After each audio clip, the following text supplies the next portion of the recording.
안녕하세요. 일신사입니다. 저희 채널에는 신박한 사연들이 많이 있으니 많은 분들의 구독 부탁드립니다. 이번 사연은 월세 받는 상가가 있는 쓰니님에게 상가에 빚이 있다는 트집을 잡던 예비신부와 그 부모님을 거지 취급하고 파혼했다는 사연인데요. 함께 보시겠습니다. 안녕하세요. 저는 30대 초반 남자입니다. 인생 첫 번째 여자친구와 결혼 준비를 하다가 두 번째 엎어지고 마음을 접었습니다. 좋게 끝내도 되는 것이었지만 제가 많이 양보를 했음에도 전 여친은 저에게 심한 말을 해서 끝이 좋지를 못했네요. 주변에서는 남녀 사이에 좋게 끝나는 경우가 몇이나 되겠냐고 잘했다고 말해줍니다. 그렇게 서로 끝장을 봤으니 더 이상은 엮일 일이 없을 것이라고도 말해주네요. 저는 대기업에 다니고 있고 예비 신부였던 여친은 저와 2살 차이로 30대 초반 백수입니다. 공부하느라 모아놓은 돈이 없었지만 제가 많이 좋아하고 워낙 싹싹한 성격이라 돈은 문제가 되지 않았습니다.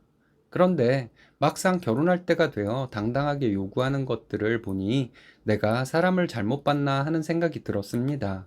저희 부모님은 7억 상당의 아파트를 해주시기로 했고 제가 모은 돈으로 식장비와 신혼여행 비용 등을 하고 남은 돈은 비상금으로 가지고 있기로 했습니다. 나머지 결혼하는 데 드는 비용은 저희 부모님이 해주신다고 하셨고요. 여자친구에게 반지, 백, 옷, 화장품 등 해서 총 1,500 정도 해주기로 했었어요. 이것은 여자친구가 친구들에게 창피하지 않아야 한다며 이 정도는 해줘야 한다고 해서 그렇게 하기로 했던 것이었습니다. 저는 여자친구 쪽에서 시계, 양복, 신발 등 해서 500 정도 받기로 한 것이 전부였습니다. 여기까지도 별 문제는 없었습니다. 친구들에게 시집 잘 갔다는 말 듣고 싶다고 했고, 저도 사랑하는 사람이 그런 소리 들으면 좋겠다고 생각했죠. 이번에 파혼을 하기 전에 예전에도 여자친구와 결혼이 엎어진 적이 있었습니다. 2년 전에 결혼 얘기가 오가다가 여자친구 부모님 말씀이 당신 딸 정도면 판검사한테 시집 보낼 수 있다고 이딴 집에 못 보낸다고 하셔서 헤어지게 되었습니다. 차마 이 말은 저희 부모님께 하지 못했어요. 서로 안 맞아서 헤어지기로 했다 말씀드렸었고 여자친구가 다시 연락해서 자기가 잘할 테니 만나자 해서 다시 만나게 된 것이었습니다. 예전부터 여자친구는 약간 허세가 있었습니다. 여자친구 부모님도 마찬가지였고요. 솔직히 말해서 집 사정이 이렇다 했으면 저도 이해하고 넘어갈 수 있었을 것 같아요. 그런데 여자친구 쪽에서 제가 하는 만큼 하는 것은 우습다는 식으로 말하더니 막상 때가 되니까 이런저런 트집을 잡는 것이 너무 괘씸했습니다. 제가 중고등학교를 남중과 남고를 나왔어요. 공대 출신이고 군대 가기 전에는 살도 찌고 해서 여자친구는 꿈도 꾸지 못했습니다. 군대에서 살이 많이 빠져서 정상 체형이 되어 지금까지 유지하고 있는 것이에요. 취업이 좀 늦었는데 취업 후에 처음으로 사귄 여자친구라서 제가 잘 몰랐던 것도 있나 봅니다. 여자친구는 예단비를 1,000만 원 해오겠다고 하더군요. 그리고 500 돌려받겠다고 하고요. 이 얘기를 부모님께 생각 없이 말씀드렸는데 부모님 표정이 별로 좋지 않았습니다. 저는 결혼한 여동생이 있는데 여동생이 얘기해 주더라고요. 저희 부모님은 적어도 1,500은 받을 것으로 생각하셨다고요. 저는 부모님께 상가를 하나 받을 것이 있습니다.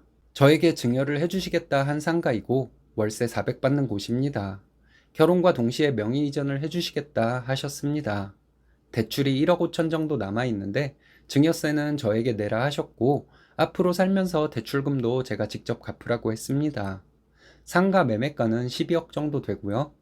저도 이건 아닌 것 같아서 처음으로 여자친구에게 제 생각을 말했는데 말이 안 통하더라고요.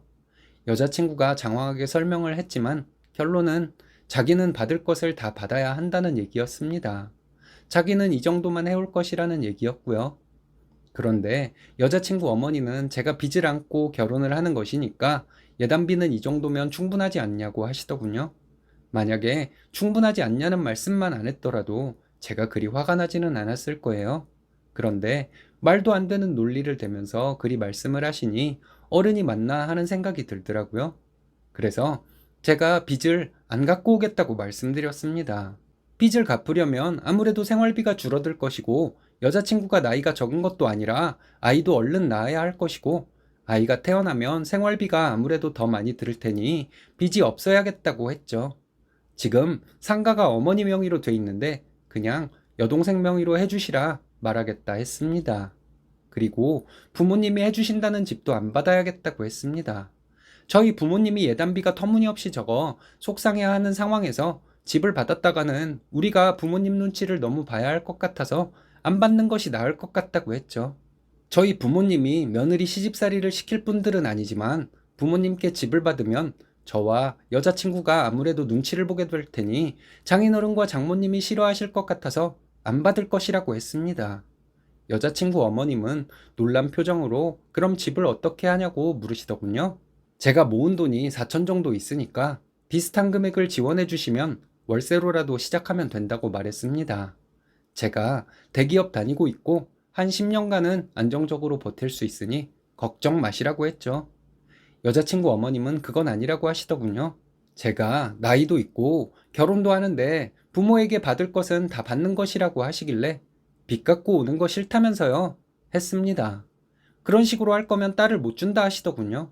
저도 사실 여기서 그만두려고 한번 해본 소리라고 했죠. 예전에 말씀하셨던 대로 판검사에게 시집 보내시라 했습니다. 어느 판검사가 백수에 예단비 1,000만 원만 해온다는 여자와 결혼할지는 모르겠지만 해보시라 했습니다. 너 말 다 했어? 이러면서 반말을 시작하더니 이 새끼 저 새끼 하면서 욕도 하시더군요.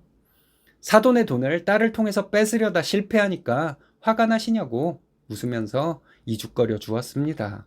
그리고 여자친구에게 너는 나랑 결혼하고 기다리기만 하면 우리 부모님 재산이 너의 재산이 될 것이라 생각했나 보다고. 너는 해오는 게 적은 것이 문제가 아니라 너희 부모와 함께 우리 부모님의 재산을 욕심내는 것이 문제라 말하고 일어나서 나왔습니다.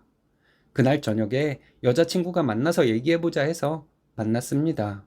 어떻게 말을 그렇게 하냐는데 내가 틀린 말 한 거 있으면 말해보라 했더니 아무 말 못하면서 남자가 쪼잔하다는 개논리로 몰아세우려 하더군요.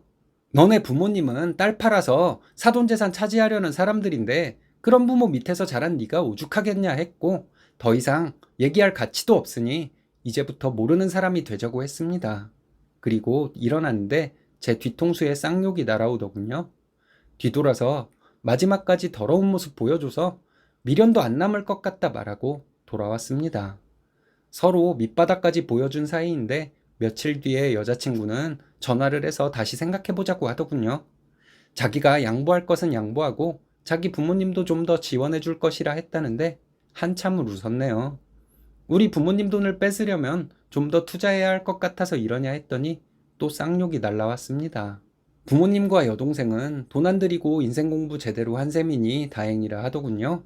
제가 연애 경험은 없지만 저랑 비슷한 환경에서 자란 친구를 보며 많은 생각을 했었거든요. 그 친구는 여자가 거의 몸만 왔는데 친구 부모님에게 장인 장모가 들러붙어서 공짜로 골프 치고 밥 얻어먹으면서 한다는 말이 우리 딸 성질 괄괄하니 앞에서 행동 조심하라 했다고 합니다. 친구는 결국 6개월 만에 와이프를 맨몸으로 내쫓으며 이혼했죠. 제가 고민하고 있을 때 그 친구가 자기 경험을 얘기해주면서 조언도 많이 해주었습니다. 어쨌든 친구 조언대로 앞으로는 가볍게 연애나 하려고 합니다. 친구 말대로 상황이 되면 결혼하는 것이고 아니면 말고요. 제가 너무 호구 같은 행동을 해서 저희 부모님과 여동생에게 미안할 뿐이네요. 앞으로는 정신 똑바로 차리고 살아야겠습니다. 예비신부 집에서는 쓰니님 집안의 돈을 날로 먹으려다 실패했네요. 부모님 말씀대로 돈 안 들이고 인생 공부 제대로 하셨습니다. 주변 사람들의 도움으로 호구 탈출한 것도 복인 것 같습니다.